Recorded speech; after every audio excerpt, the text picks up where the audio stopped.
Hey guys, thank you for supporting and subscribing. இன்றைக்கி நம்ம kitchen தேட்டரில் ஒரு சிக்கன் பிரியாணி மூவி தான் ரிலீஸ் பண்ண போகிறோம். ஒரு 4-5 பேர் தொடர்ந்து நமக்கு ப்ரெஷர் கொடுத்துக்கிட்டே இருந்தனால நம்ம வந்து இன்றைக்கி ப்ரெஷர் குக்கரில் வந்து ரிலீஸ் பண்ணலாம் அப்படின்னு சொல்லி முடிவெடுத்த நேயர் விருப்பத்தினால வந்து இன்றைக்கி சிக்கன் பிரியாணியை வந்து ப்ரெஷர் குக்கரில் வித் டிப்ஸ் அண்ட் ட்ரிக்ஸோடு வந்து நம்ம வந்து சொல்லியிருக்கோம். ஸோ இதில் நடிச்சிருக்க ஹீரோயின் லிஸ்ட்டெல்லாம் வந்து இன்க்ரீடியன்ட் லிஸ்ட்டெல்லாம் வந்து டைட்டில் கார்டில் இருக்குது. செக் பண்ணி டேரக்ஷனுக்கு போய் ஆரம்பிக்கலாமா? அப்படியே ஒரு குக்கரை வச்சுட்டு நல்லா வந்து ஒரு பே லீஃபு, 2 சின்னமன்னு நான் பட்டை, அதுக்கப்புறமா 3 வந்து ஏலக்காய், ஒரு 4 வந்து கிராம்பு, வீட்டில் வச்சுருக்க பேசிக் இன்க்ரீடியன்ஸை வச்சு தான் நம்ம வந்து இன்றைக்கி வந்து குக்கரில் வந்து பண்ண போகிறோம். ஸோ இதெல்லாம் வந்து நெய்யை ஊற்றிட்டேன். இது எல்லாமே ஆட் பண்ணி இதோட ஃப்ளேவர் நல்லா இன்ஃப்யூஸ் எண்ணெயில் ஆனதுக்கப்புறமா நல்லா சாப் பண்ணி வச்சுருக்க 2 பெரிய வெங்காயத்தை வந்து நல்லா போட்டு இவனை வந்து நல்லா ஒரு கோல்டன் ப்ரௌன் வர வரைக்கும் வந்து நல்லா வந்து வதக்கி விடணும். ஸோ பிரியாணி வந்து இந்த பிரியாணிக்கு வந்து நல்லா வந்து வெங்காயம் வந்து நல்லா வந்து ஒரு பொன்னிறமாக வந்து வரணும். அவசரப்படாதீங்க, பொறுமையாக நல்லா வந்தால் தான் வந்து அந்த பிரியாணி வந்து கெட்டு போகாமலேயும் இருக்கும். ஸோ இது நல்லா வந்து பொன்னிறமாக வதங்குறதுக்காக நம்ம என்ன பண்ணலான்னா கொஞ்சோண்டு உப்பை ஆட் பண்ணலாம். ஒன்ஸ் இப்போ இந்த பிரியாணி வந்து இந்த மாதிரி நல்லா ஒரு கோல்டன் ப்ரௌன் கலரில் வந்து இந்த வெங்காயம்லாம் வந்ததுக்கு அப்புறமா இப்போ நம்ம என்ன ஆட் பண்ணி வச்சுருக்கோம்னா சிக்கனை வந்து ஆட் பண்ணுறோம். ஒரு 3/4 கிலோ சிக்கன் வந்து நம்ம ஆட் பண்ணுறோம். யூகேயில் இருந்தீங்கன்னா ஒரு ஃபுல் பேபி சிக்கன் யூஸ் பண்ணிங்கன்னா கரெக்டாக இருக்கும். அது வந்து ஒரு 3/4 கிலோக்கு இருக்கும். ஸோ இப்போ இந்த சிக்கனை வந்து நம்ம வந்து இந்த வெங்காயத்திலேயே போட்டு வந்து ஃபஸ்ட்டு வந்து நல்லா வந்து இந்த மாதிரி வந்து கொஞ்சம் மிக்ஸ் பண்ணி விடணும். சிக்கன் எதுவும் உடையாத மாதிரி. அப்போ தான் அந்த சிக்கனில் இருக்க ரா ஸ்மெல்லும் போகும். ப்ளஸ் அந்த கேரமலைஸ்டு ஆனியனோட ஃப்ளேவரும் வந்து சிக்கனில் வந்து இறங்கும். சம்டைம்ஸ் நிறைய பேர் இஞ்சி பூண்டு அதெல்லாம் போட்டுட்டு அதுக்கப்புறம் சிக்கன் போடுவாங்க. ஃபஸ்ட்டு சிக்கனை வெங்காயத்தில் நல்லா வதக்கி விட்டுட்டு ஒரு 2 மினிட்ஸ்க்கு வதக்குனதுக்கப்புறமா ஒரு 2 டேபிள் ஸ்பூன் ஜிஞ்சர் கார்லிக் பேஸ்ட்டை போட்டு நல்லா வந்து இந்த மாதிரி மிக்ஸ் பண்ணுங்கள். மெதுவாக மிக்ஸ் பண்ணலாம். ஸோ வந்து அந்த சிக்கன் எதுவுமே வந்து உடையாமல் இருக்கிறதுக்காக எப்போவுமே பிரியாணிக்கு வந்து பெரிய பெரிய பீஸ் போட்டால் தான் நல்லாயிருக்கும். குட்டி குட்டி பீஸ் இல்லாமல் போன் பண்ணுங்கள். இப்போ வந்து இந்த ஒரு 4 பச்சை மிளகா வந்து நம்ம வந்து காரத்துக்காக வந்து ஒரு 4 பச்சை மிளகா ஆட் பண்ணலாம்.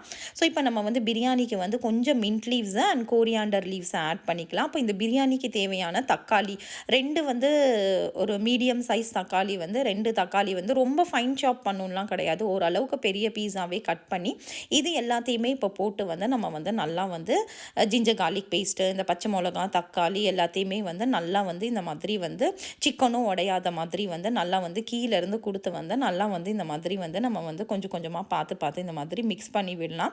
இப்போ நம்ம என்ன ஆட் பண்ணலாம் அப்படின்னா சில்லி பவுடர் ஆட் பண்ணலாம்.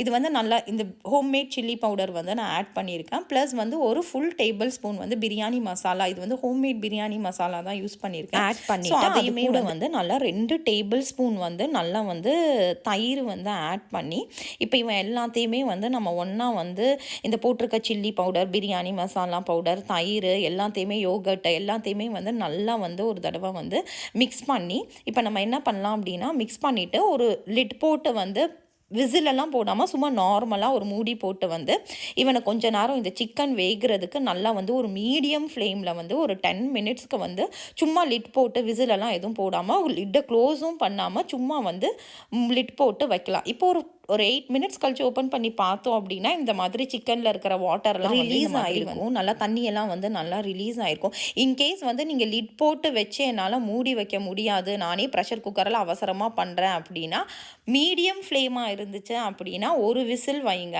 ஹை ஃப்ளேமாக இருந்துச்சு அப்படின்னா 2 விசில் வச்சு கூட நீங்கள் எடுக்கலாம். இந்த ஸ்டெப்பை இக்னோர் பண்ணிவிட்டு நான் வந்து லிட் போட்டே வந்து மீடியம் ஃப்ளேமில் நல்லா வந்து வேக வச்சுட்டேன். இந்த சிக்கனை நம்ம குக்கரில் போடும் போதே வந்து நான் வந்து ஒரு 3 கிளாஸ் 3/4 கிலோ ரைஸை வந்து பாஸ்மதி ரைஸை வந்து ஊற வச்சுட்டேன். ஸோ இந்த கப்பில் வந்து நான் 3 கிளாஸ் போட்டிருக்கேன். இதுக்கு வந்து 1.5 கப்பு தண்ணின்னு 4.5 கப்பு வரும். நான் வந்து ஆல்ரெடி வந்து இந்த சிக்கன்லேருந்து தண்ணியெல்லாம் ரிலீஸ் ஆனனால 4.25 கப்பு தண்ணி ஆட் பண்ணியிருக்கேன். ஸோ இந்த டிஷ்ஷுக்கு தேவையான சால்ட்டு, லெமன், புளிப்புக்கு தேவையான லெமனையும் போட்டு இப்போ வந்து நல்லா வந்து இந்த மாதிரி வந்து ஒரு தடவை மிக்சிங் கொடுத்து நான் வந்து நல்லா வந்து இந்த மாதிரி கொதி வரணும். நல்லா இந்த மாதிரி கொதி வரும்போது எண்ணெய்லாம் வந்து மேலே வரும் ஒரு தடவை. ஸோ இந்த எண்ணெயெல்லாம் வந்து நல்லா இந்த மாதிரி பிரித்து விட்டு ஒரு ஸ்பூனை வச்சு இந்த வாட்டரை வந்து டேஸ்ட் பண்ணி பார்க்கணும் நம்ம. ஸோ உப்பு எல்லாம் கரெக்டாக இருக்கா அப்படின்னு சொல்லிட்டு டேஸ்ட் டேஸ்ட் பண்ணி பார்க்கும்போது உப்பு மட்டும் கொஞ்சம் கம்மியாக இருந்த மாதிரி இருந்தது. உப்பு எப்போவுமே கொஞ்சம் உப்பு வந்து கரிச்ச மாதிரி இருக்கணும். அப்போ தான் வந்து ரைஸ் வெந்து வரும்போது நல்லாயிருக்கும். ஸோ இப்போ எல்லாம் ஆட் பண்ணதுக்கப்புறமா வந்து நல்லா ரைஸை வந்து ஊற வச்ச ரைஸை வந்து நல்லா ஃபில்டர் பண்ணி இந்த மாதிரி வந்து ஆட் பண்ணிவிட்டு இப்போ வந்து பாஸ்மதி ரைஸும் நியூ பார்ன் பேபியும் ஒன்று. ஸோ இவனை வந்து ரொம்ப வந்து மெதுவாக ஹேண்டில் பண்ணும். ரைஸ் போட்டதுக்கப்புறம் பேலன்ஸ் இருக்க கொத்தமல்லி புதினா எல்லாத்தையும் ஆட் பண்ணிவிட்டு இப்போ வந்து நம்ம வந்து ஸ்லோவாக வந்து ரொம்ப ஸ்லோவாக ரைஸ் இல்லைனா உடஞ்சி போயிடும்.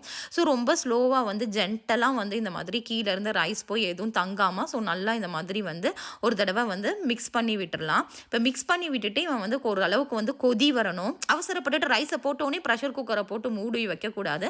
ஸோ இந்த மாதிரி வந்து நல்லா வந்து கொதி வருதான் பபிள்ஸ் எல்லாம் வந்ததுக்கப்புறமா திருப்பியும் ரைஸை வந்து கீழேருந்து எடுத்து மேலே இந்த மாதிரி விட்டுறணும். இல்லைனா கீழே வந்து அடி பிடிச்சிரும். இது எல்லாமே வந்து மீடியம் ஃப்ளேமில் வச்சுட்டு தான் பண்ணணும். அவசரப்பட்டுக்கிட்டால் ஹை ஃப்ளேம்லலாம் வைக்கக்கூடாது. மீடியம் ஃப்ளேமில் வச்சு இந்த மாதிரி நல்லா கொதி வந்ததுக்கப்புறமா ஒரு 1/4 ஸ்பூன் இல்லை 1/2 ஸ்பூன் நெய் நமக்கு வேணும்னா ஆட் பண்ணிக்கலாம். இது ஆப்ஷன் தான். ஸோ நெய் போட்டு நல்லா மிக்ஸ் பண்ணதுக்கப்புறமா இப்போ ரைஸும் வாட்டரும் பார்த்தோன்னா நல்லா ஒரு லெவலுக்கு வந்துடும். இந்த மாதிரி லெவலுக்கு வந்ததுக்கப்புறமா ப்ரெஷர் குக்கர் போட்டு வந்து நல்லா வந்து மீடியம் ஃப்ளேமில் வந்து 2 விசில் வந்து வைக்கணும். வச்சதுக்கப்புறமா அவசரப்பட்டுக்கிட்டு ப்ரெஷரெல்லாம் வந்து திறக்கக்கூடாது. நல்லா ப்ரெஷர் தன்னால் அடங்குனதுக்கப்புறம் இப்போ ஓப்பன் பண்ணி பார்த்தோம் அப்படின்னா ரைஸ் வந்து தலைவன் சூப்பராக ரெடி ஆகிருப்பான். நல்லா வந்து பர்ஃபெக்டாக வந்திருக்கும். இதே மாதிரி நீங்கள் பண்ணீங்க அப்படின்னா. ஸோ ரைஸ் வந்து ப்ரெஷர் குக்கர் ரிலீஸ் பண்ணதுக்கு அப்புறமாவும் ஒரு 10 மினிட்ஸ் வந்து நல்லா ரெஸ்டிங் டைம் கொடுத்துட்டு இந்த மாதிரி கீழே கொடுத்து கொஞ்சம் கொஞ்சமாக எடுத்து மேலே விட்டுட்டு இந்த மாதிரி கிளறி விட்டு எடுத்தோம் அப்படின்னா தலைவன் சூப்பராக ரெடி ஆயிடுவான். அப்படியே எடுத்து நம்ம சர்வ் பண்ணி சாப்பிட்டோம் அப்படின்னா ரொம்ப சூப்பராக இருக்கும். ஸோ இதை வந்து நீங்கள் கண்டிப்பாக வந்து இதே மெத்தடில் வந்து ட்ரை பண்ணி பாருங்கள். ப்ரெஷர் குக்கரில் போட்டோடனே அவசரப்பட்டுக்கிட்டு உடனே ஓப்பன் பண்ணி அதை கரண்டி போட்டு வந்து நம்ம வந்து மிக்ஸ் பண்ணக்கூடாது. அப்படி பண்ணோம் அப்படின்னா ரைஸ் வந்து கண்டிப்பாக உடஞ்சி போயிடும். ஸோ ப்ரெஷர் ரிலீஸ் ஆனதுக்கப்புறம் மினிமம் வந்து ஒரு 10-15 மினிட்ஸ் ரெஸ்டிங் டைம் கொடுத்துட்டு ஸ்லோவாக வந்து அதை மிக்ஸ் பண்ணி எடுத்தால் தான் இந்த மாதிரி பர்ஃபெக்டாக வரும். அண்ட் ஆல்சோ வந்து குக்கர்லேயே அந்த பிரியாணியை வந்து நம்ம வச்சிடக்கூடாது. நெக்ஸ்ட்டு வந்து ஏதாவது ஒரு சர்விங் பவுலுக்கோ இல்லை ஹாட் பாக்ஸ்க்கோ ட்ரான்ஸ்ஃபர் பண்ணிடும். நம்ம குக்கர்லேயே அப்படியே வச்சிட்டோம் அப்படின்னாலும் அந்த சூட்டுக்கே வந்து ரைஸ் எல்லாம் வந்து இறுகி போயிடும்.